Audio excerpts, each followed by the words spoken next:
پشاور تھانہ شاہپور اور تھانہ چمکنی پولیس کی بڑی کارروائی۔ پولیس نے اندھے قتل کا سراغ لگا لیا، موٹر سائیکل اور پستول بھی برآمد۔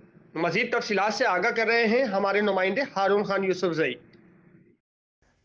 S S P operation Yasir Khan Afridi کی ہدایت پر S P rural Sajjad Hussain Khan کی سربراہی میں A S P Chamkani Ahmad Zunair Cheema, S H O تھانہ Chamkani Sardar Hussain Khan, S H O تھانہ شاہپور رفیق خان اور تفتیشی ٹیم نے اندھے قتل اور موٹر سائیکل چوری کرنے والے گروہ کا سراغ لگا لیا۔ ملزمان کے قبضے سے 5 موٹر سائیکلیں، 1 عدد پسٹل، 1 عدد موبائل فون برآمد کر لیا گیا۔ ایس پی رورل سجاد حسین نے بتایا ہے کہ یہ تھانہ شاہپور اور چمکنی پولیس کی بڑی کارروائی ہے، جبکہ ملزمان سے مزید تفتیش جاری ہے۔